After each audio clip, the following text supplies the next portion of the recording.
about to get naked as a company, which should be fun. We're going to talk about accountability. And on our last call, we talked about practices for accountability and ways to promote accountability in an organization, the importance of accountability. The reality is that accountability is what keeps businesses running. So we're going to talk about what we do at BSG, and you're going to see some of our flaws and imperfections here, guys, because the reality is we're still a company that is in progress, and we're figuring this out every day just like you. We don't have all the answers. We feel like we've got a lot of good ideas, but like most people, it can be really challenging to execute. So we're going to talk about what we do, some of the things maybe that we don't do that we would like to, and then we'll see where we go from there. Just to start things off and talk a little bit about basic things that we do, and some of the things that have been really important to me from the founding of BSG was weekly check-ins. One of the experiences that I've had as I have worked at different businesses over the years, I had the privilege of working for a company called Blinds.com. And at Blinds.com, one of their big team-focused practices was weekly coaching. Now, the reality was coaching did not happen every week. Thanks, honey. But the idea of the coaching was that every team member was at least once a week getting regular feedback from someone in the organization who was either their superior or an equal, and someone who had practical feedback to provide. Not just, hey, you're crushing it, keep on making it happen, but more of, hey, let's look at your performance this last week and see what went well, what didn't go well. Is there anything that we can improve on? And the goal of those conversations was to help the team members get better and to have practical discussions about how we can improve. And I found those to be incredibly helpful, and it definitely developed my ability as a customer service and a salesperson during that time. So that was a key practice that I wanted to carry on into the life of BSG. And thankfully, that's something that I've been able to do from the very beginning as soon as we've had team members to work with. I think Mike is probably the only one who got a little bit of an exception there, but that was only because it was just Mike and I for a long time. And so we were working together all the time, and there wasn't necessarily a need for it. But the reality is having those relationships with your team is super duper important. And if you don't prioritize it, it's really easy to let the rest of everything else take over and keep you from keeping those relationships strong. And without strong relationships in the business, it's going to be pretty hard to keep your doors open. So anyway, one-to-ones are a key part of how we operate. We do them every week, and they are on Friday mornings. That's how we do things right now. I imagine at some point that will change as our team continues to grow. But for me, that allows me to stay abreast of everyone in the team's personal life, to make sure that I'm getting a little bit of face time, and that if there are problems, that there's a place for people to voice that and tell me about what's going on. I'd be curious to hear from the team for a second here about your experience on one-to-ones, and do you like them or not? Because for me, as a leader, this is a very valuable part of my week. But if it's something that's not valuable, or if you wish something was different about one-to-ones, I'd be curious to hear it. Again, dirty laundry on full display here, guys. So feel free to hold no punches back. We want to get better too. It's definitely something that I had to get used to, because I kept the fact that it was just checking in and just you taking an interest in how our week is in, like, that was weird for me, because I kept like wanting to talk about tasks or work or like deadlines and things. And so I would come in sometimes with a different kind of mindset, and maybe not always at ease with how the meeting was going to go. And so it's taken some time, but I really like it. I think it's a really good practice personally. Yeah, to bounce on that for a second, Chris, I have found that I've appreciated it, and it's been challenging because I've seen that in you, and like something where I can see you still trying to get comfortable. And I feel like oftentimes conversations do revert to, hey, we got this project and that project, and how are things going with that? But that's okay. That's the reality of the relationship, and it's not a bad thing for that conversation to be different than a conversation I might have with, hey, Mike or Isaac, right? Because everyone is unique and different. We all have different stuff going on in our lives and different priorities ultimately, right? Anybody else care to jump in? The big thing I add here is we're a very siloed and very high trust company.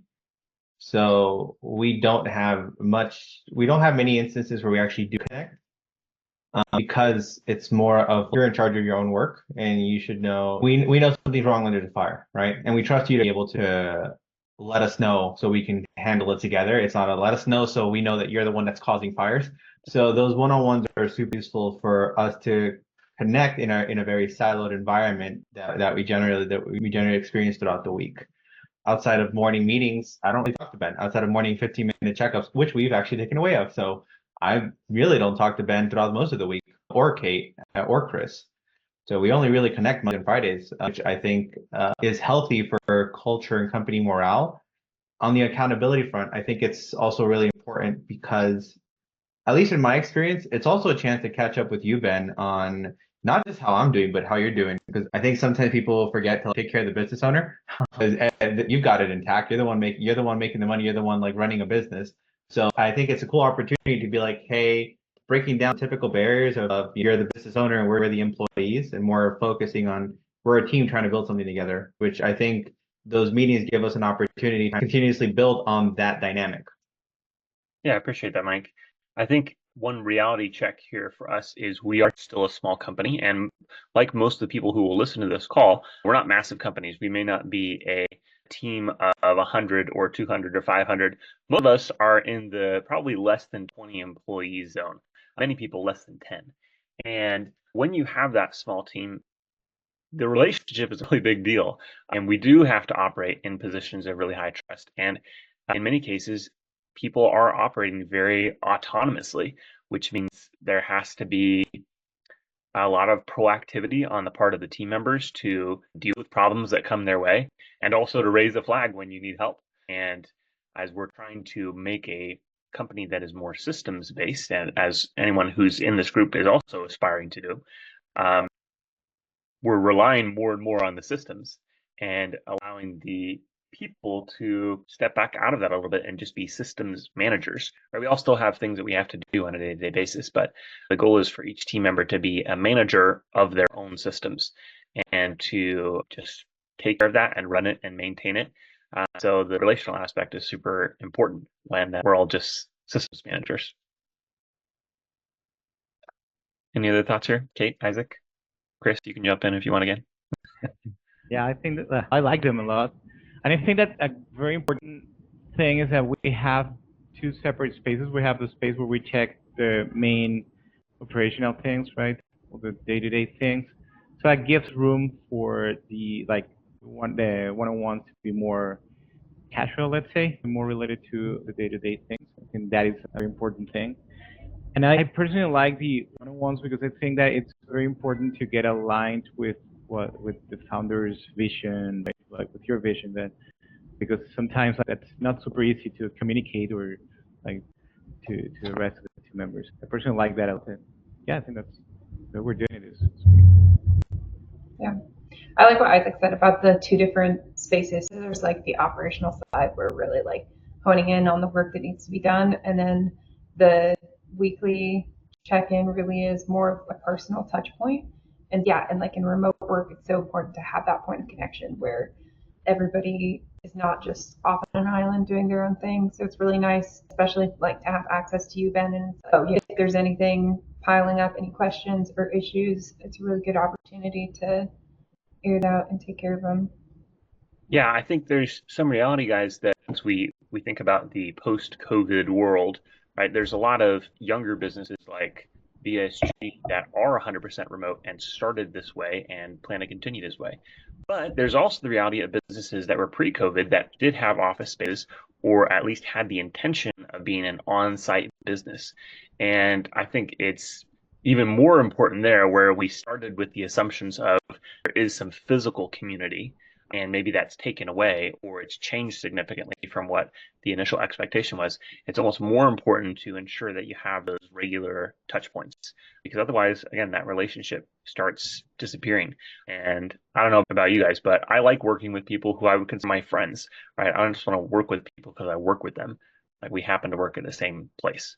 Let's go ahead and transition. Hey, Isaac, you both mentioned our operational meetings. So that's another key point of accountability where we stay connected as a company. Now, these operational meetings, this is something that I initiated with my team back when I was working at Lead Simple. I had started as a pilot was the role there, and gradually I grew to have an assistant who worked with me.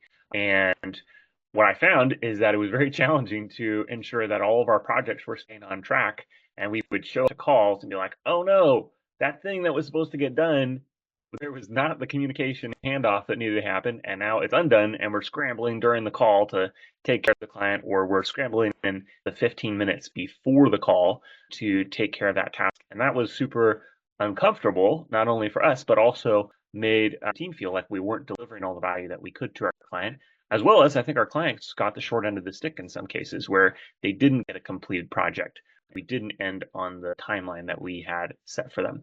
So the way that we've combated that here at Lead Simple is to start everything with daily calls. So each of our teams, we have pods within the business. So Mike leads one pod, I lead another, and we're working on developing more in the future. But each pod leader has the responsibility of leading a team call basically every morning, where you go into all the projects that you have on an ongoing basis to, wait, what did I say, Kate?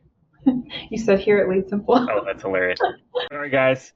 Still working on Lead Simple in my head. Here at BSG, this is what we do. But I believe they still do this at Lead Simple too. At least I hope so. We tried to help initiate some of these things when I was still there. But in any case, you got me off my train of thought. But we have these daily calls to ensure that projects are moving forward. And we look at the projects from yesterday, we look at the projects for today, and then we look at the projects for tomorrow. And the goal is that we are staying abreast of everything that's going on for that team and making sure that we don't have those lapses in communications. Now, the reality is that still happens, right? We're not perfect over here. We skip things or we forget things. But when we're having these systems, and the reason we have accountability is to reduce errors, right? And if we can move the needle even 1% or 2%, so that we are better at not making errors or improving the overall experience that we offer, that's worth it in my book. We want to make sure that we're offering the best possible service. And I am sure that for every business that's represented in Processes Made Simple, you have the same goal and desire. All right. So those are two systems of accountability that we have. We've got those one-to-ones, and then we also have our daily huddle calls. Now let's transition a little bit and talk briefly about our level 10 meetings. And Mike, I actually want to pull you in here to talk about the concept of the level 10s, where it comes from, and how we do it. Yeah. Prefacing that any meeting can be as useful or useless as you want to be. And so getting to that rabbit hole of what meetings a company should have, it really will devolve into a lot of employees feeling like, oh, this could have been in an email kind of meetings. So when we talk about like how to structure a meeting for it to actually provide value and be useful for the growth of the company and the growth of the individuals that are part of that team, we want to make sure that that any meeting that we have has meaningful outcomes. And so a level 10 meeting comes from EOS, Entrepreneurial Operating System. And the objective of EOS globally is more to build an operating system, or the way in which a company progresses and keeps track of progress and builds on top of small goals to medium-sized goals to large goals that help hit their relative targets in a particular time frame. Usually it's a 10-year goal that's been broken back down into 5 years, 3 years, 1 year, and then quarters. And that helps align the company with what it should end up looking like in the 10-year mark and build upon meaningful small wins to get to that point.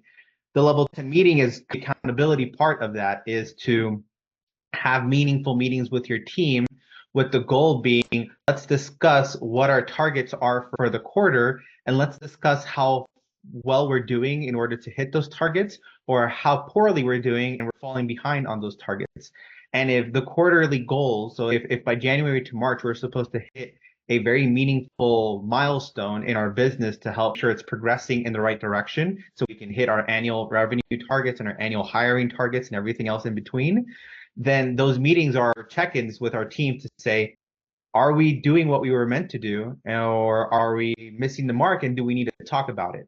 The way the level 10 meeting works is we have a small check-in, so we're making sure that we're still connecting with our team. How are we doing? What are personal, professional wins that we've had over the week? So this is how we operate it, to check in on just how they're doing on their personal life. You know, someone had a kid, someone went to a wedding, if they just had a weekend to chill and hang out and they enjoyed a more quieter weekend, because you don't have to go to a party every weekend in order for it to be considered a personal win.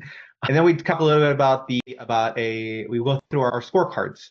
Now, scorecards is a whole other beast of accountability that we probably won't get into, because we're struggling with those as well right now. Again, if we're airing out our dirty laundry, Scorecards is a pain in the butt to build, but in an ideal world, a level 10 meeting would have scorecards that will let you know what are the specific metrics my department has and how on track or off track are we on those targets that we plan out for the quarter. Then we talk about our quarterly rocks, which is the big target. What is each individual in charge of by the end of the quarter, and how on track or off track are they? And then the big part is how we at Black Global has helped us a lot at accountability is the issues section. So once we get to about halfway through our meeting, we typically end up in our issues section.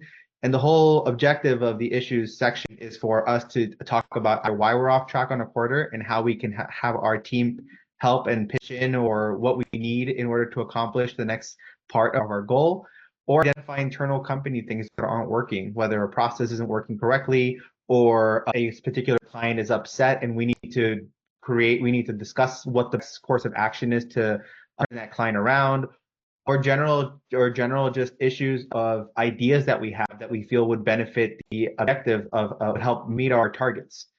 And personally, it's been a huge help because it's the only place in the week where we actually get company focused checklists out of our way. We have actions that come out of those issues. Everything else is very client focused, and which it should be, right? We're a service company servicing property managers and helping them be successful. But these are the few times during the week where we're actually talking about how can we make Black Sheep Global successful? How can we push the needle forward? How can we get some traction and move on to the next phase of what a business should be developing at? And yeah. Thanks, Mike. So to expand on that just a little bit more, Mike gave an amazing explanation. So thank you for digging into that. We use these level meetings throughout the departments of the business. The reality is, again, that every business runs in multiple departments. Even if you are a pod business, you're still going to have various chunks of the business that fall into departments like your accounting and your marketing. Oftentimes we focus on the pods because that's operational, right? That's where the actual day-to-day of managing the client relationships is happening. That's not a bad thing. The other parts of your business deserve attention as well. So we use those level 10s on a per department level. We have an operational level 10, we have a sales and marketing level 10, and then we have kind of leadership issues, company style level 10. And that's where we'll dig into more company-wide things that we need to talk about. That's where a lot more of the planning happens and where we dig into the more senior leadership related conversations. So that's how we do our accountability and our growth. And to go down to another path here, Mike mentioned our quarterlies as something that we are working on and still struggling with. And yeah, that's something that we're still figuring out the best way to do. The reality is quarterlies are far less complicated than I think we tell ourselves, because scorecards themselves, it's not a challenging concept. It really is basically simple. You have a description of a job, and then your scorecard is metrics based on that job description, right? If these are the 4 things that one needs to do this job successfully, how well are you doing each of those things based on a rating? So it's not a complex thing, and this is where I think companies like ours and perhaps yours can get excited by the shiny object syndrome and think, hey, here's all the cool technology things that we could do to make this part of the company amazing and sexy and super automated, whatever. But the reality is, sometimes the manual systems are better. That doesn't mean that we shouldn't incorporate automation or build in reminders to help us do things at the right time or things of that nature. But doing something simple like a Google Sheet is not a bad idea, or just having a Word document that you can go through and review with your individual team members. Yeah, that's a few notes about quarterly reviews. We just went through ours this last Friday. I think we're a little bit late to the punch here because our quarter has already begun. And again, we're working on our company quarterly meetings this Friday. So we're not perfect. We're working on making this all happen too. But it's better to do the thing even imperfectly than it is to just say, forget it, we missed the deadline and now it's too late. Because that just keeps us floating through the ether, and technically we might still be operating and we might not be doing that bad. Without some plan and intention for the future, we will be what Zig Ziglar would call a wandering generality, which is not the place we want to be. A meaningful specific. So yeah, all of you 80s inspirational people can take that one and enjoy it. Anyway, yeah, that's a bit about how we do accountability in the VSG team. Anybody else on the BSG team have anything that you would like to raise or ideas, things you want to discuss? The only thing I would potentially, from my perspective, identify why targets can sometimes be important metrics on how well or how ineffective something can be. Yes, targets are meant to be like a something to hit and something to and a motivation of there's a deadline, right? So if there is a deadline, then we want to get things done. But something we tell our clients that I think we struggle to follow as well is the objective of something being off track doesn't necessarily mean that we are, isn't necessarily a metric that's not worth tracking, right? So us not hitting a target by a certain deadline, like the end of the quarter, we want to acknowledge that for a multitude of reasons, right? Not just that we didn't hit it, so failed or something like that, because we like on this quarter, we missed quite a bit with quite a few rocks, right? And we're maybe a week or two outside of our time zone. We're still going to complete them, and they're still going to be incredibly meaningful to the company when we do, because we are so close to the deadline. What this exposes then, in my perspective, and something we're going to cover in our quarterly meeting on Friday, is does this mean we shot a bit too high, right? Or Right? does it mean we underperformed? Yes, this is what it's going. This is what it's going to help expose. Did we not dedicate our resources in accordance to our ROC, which is very true. A lot of companies, including ourselves, we struggle a lot with. Let's set time apart to actually do this thing, because it's such quarterly ROCs are usually such a much bigger goal than just the day to day or the week to week, that sometimes it feels like I'm going to get to it later. It's like that thesis or that big 20-page essay that you have to do in college that you wait till the night before to try to push it out the door at the last minute. Because it's such a big thing, it's like I don't even know where to start, or I don't even know what milestones or what progress do I actually make week to week that actually gets me closer to my goal. And so I'll be first to admit I procrastinate when it comes to rock sometimes, and because there's just other things that I feel are in the moment more important. But it's a good reflection if we get out of the space of whose fault is it, which companies can maybe fall into the trap of. We can start getting into the space of what can we do so the next quarter we have better guidelines of rocks that we can more reasonably hit while still being meaningful and still getting closer to that annual target that we wanted to measure, right? Did we shoot for the moon? Did we not plan out the right capacity? Did we not plan out our time right as individuals or as a team to dedicate to this rock? Was this rock maybe not as important as it should have been for this quarter? Was this goal that we wanted to hit maybe not the be all end all that would hit us to the revenue target of the year or the culture target of the year? And if so, then what can we do in our conversations so when we make these targets the next time, we have a better alignment of what needs to be true in order for the real target? Because as team members, as everything, we get distracted by what we think is important versus what really is important. And I think a lack of data is really where companies can fall into that trap easily. Not knowing what their numbers are is really the crux of, if I don't know what my numbers are, I don't know what my numbers are supposed to be. And then I don't know how to plan to hit those expectations. So it's more of a reflection of more of a reflection than a pointing fingers action if we don't hit certain targets. Can I ask a question based on that line of Yeah. thinking? Okay, so everyone here has probably seen the urgent important matrix. You know what that is? Where it's Yep. like you have the 4 boxes and you Eisenhower have your, matrix, yeah. your urgent, not urgent, and not important, all that. Okay, I feel like rocks are one of those things that falls into the important, not urgent box. And I have such a hard time when I feel like I have a lot of urgent, important stuff, actually setting the time aside to schedule those and do that. So I'm interested to hear from everybody else. How do you work against that? Or how do you like prioritize the stuff that you know is not urgent, but very important? Such a good question, Kate. And I won't say that I have the answer here because I don't. But one of the things that I have found helpful is doing what other people do. It's a well-known, let me say, a hack that is not that well known. When you want to do something well, you should look at other people who do that thing and then do what they do. And one of the simplest ways that I have found that I really like for this type of stuff is to basically break down your time into percentages and say, all right, here's how many hours I have this week of work time. This percentage of the time, I'm committing to do this. this percentage of the time, I'm committing to do this. And the reality is, most of the time, the largest chunk of that time is going to be operational stuff.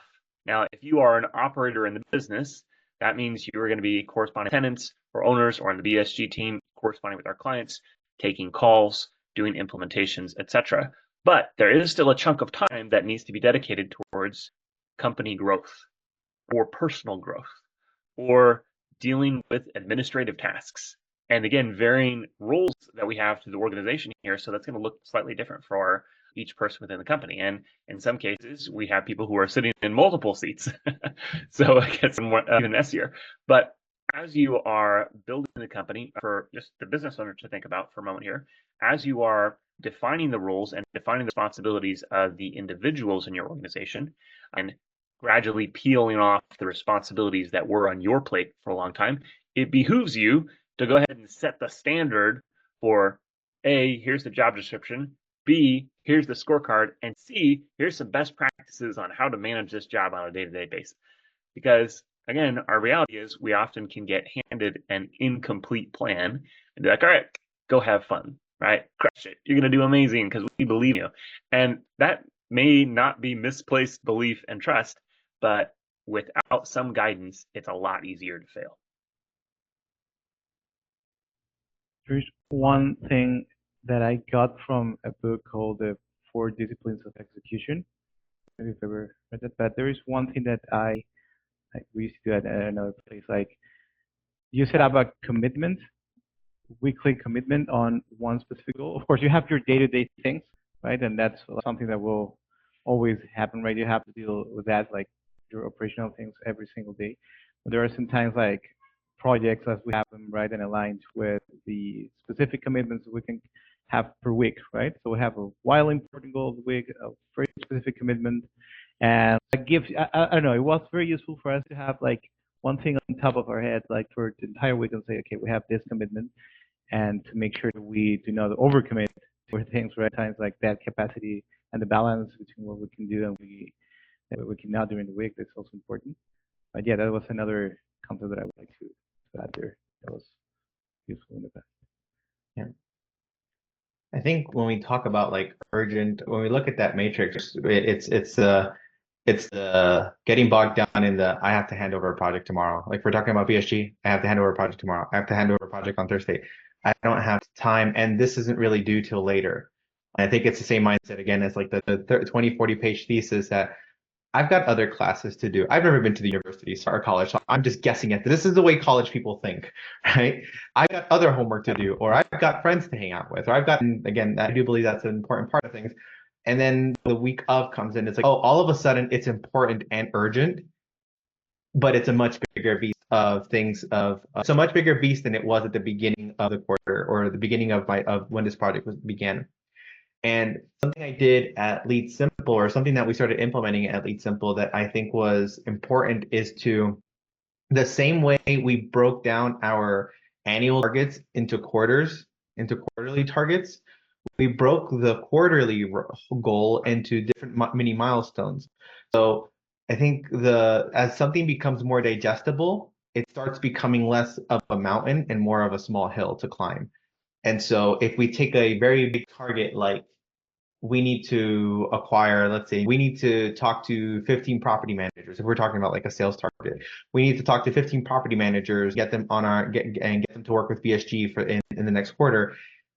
We don't need to talk to 15 property managers today. We need to talk to 15 property managers. That's 1 to 2 a week. And that goal is about a lot more feasible than trying to reach out to 15, 20, 30 different people to try and get a call. So that's just strictly numbers. If we're talking more of I think one of our, like the rocks of building a KPI, I missed that. We actually had to cancel it because things just changed too much, and the rock felt overwhelming. If I would have been a lot smarter about it, maybe even giving myself a less dramatic target or breaking it down easier, like month 1, I'm just going to focus on the KPIs that are necessary for the sales department. And month 2, I'm going to focus on the KPIs for the operations department. And month 3, I'm just going to put them all together. But I thought about operations, sales, marketing, how to get leadership department scorecards, how to get individual team members, customer scorecards out, and how to automate all of that. my head exploded. So that's on me by not being more meaningful about the rock I could have planned out. And we may have had a semblance of a scorecard that we missed because of that. So not milestoning it out and not being more reasonable about what that goal actually means can be really impactful. To close out with another example, the client, we're doing 90-day sprints with our clients as well. And once we started documenting 90-day sprints, planning out what the next 90 days should look like and what we hit at the end of the 90-day goal with our clients. With the client, we planned out what the top 3 potential things are, and they ended up being delinquencies, weekly and monthly processes, and a process for insurance tracking and expiration dates of those, so we make sure we're being meaningful in our processes. That feels pretty reasonable, except that when you dig into it and when we dug into it, the weekly and monthly processes were for every individual team member, for every type of department, and they were also annual processes and different types of monthly processes based on different types of responsibilities that they have. That one weekly, monthly process thing turned into about 6, 7 processes. So I had to reset expectations with my client because this is a much different beast than just weekly, monthly processes, and be very realistic about what we can and can't accomplish in a quarter. And that's things that we need to get better at internally too, is how to be more reasonable while still looking to aggressively hit those targets that we aspire to hit. Yeah, and interestingly, what that comes back to is something that we've talked about, I think, very briefly here in PMS, and that is, the team has heard me talk about this a million times, ask better questions, right? We have to ask better questions, not only of the people that we're working for or with, but also of ourselves, right? Putting yourself in a corner and positing the question, what happens if I don't meet this goal? And what are the real things I would have to do in order to accomplish this goal? And really asking those questions to force yourself to do that planning. Because so much of business development and business growth comes down to making plans, right? It's not rocket science. It's just a matter of choosing a goal and then figuring out how you're going to get there.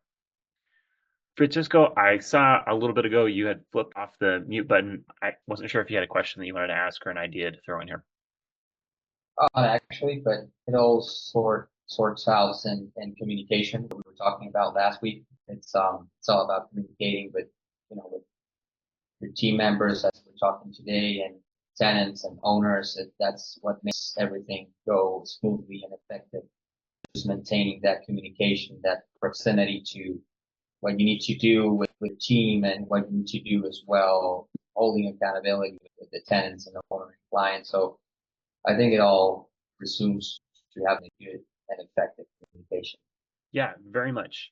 And the reality is, when you think about all of this planning that we're talking about and creating accountability around it, this is all a process too, guys.